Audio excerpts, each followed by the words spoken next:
Affirmative সেন্টেন্সে যদি only বা অ্যালোন থাকে, সেন্টেন্সটি যদি কোনো ব্যক্তিকে বোঝায়, তাহলে সেন্টেন্সের শুরুতে নন বাদ বসাইতে হবে। আর যদি কোনো বস্তুকে বোঝায়, তাহলে নাথিং বাদ বসাতে হবে। আর যদি সংখ্যা বা বয়স বোঝায়, তাহলে বসাতে হবে not more than, not less then.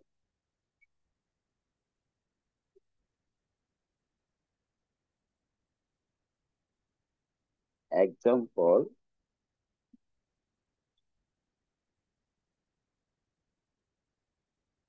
Only,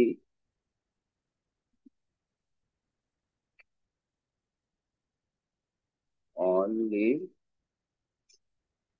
he can do the sum.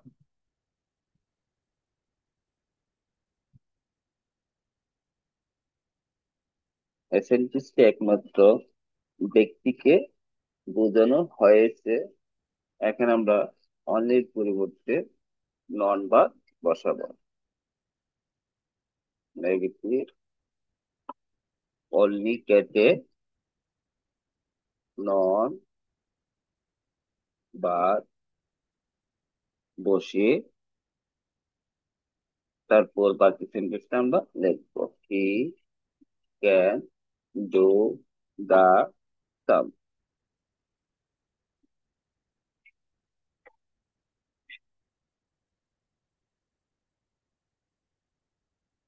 I have, I have only some right in my house.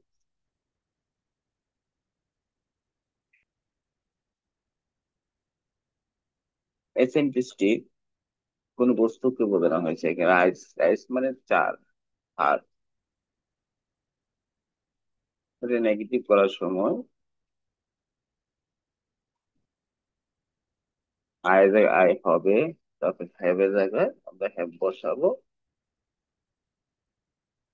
R only রে কেটে দিয়ে আমরা এখানে নাথিং বাট বসাবো।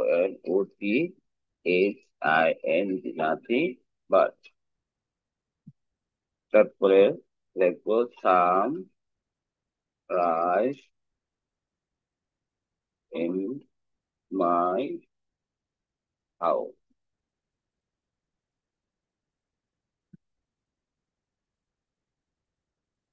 আরেকটা sentence: my uncle was only 20। এখানে সংখ্যাকে বোঝানো হয়েছে, তার বয়স বোঝানো হয়েছে, এই জন্য আমরা অনলির পরিবর্তে লিখবো নেগেটিভ। তার মানে লিখবো uncle my uncle was, only কেটে দিয়ে আমরা লিখবো নট মোর, মোর দেন 20।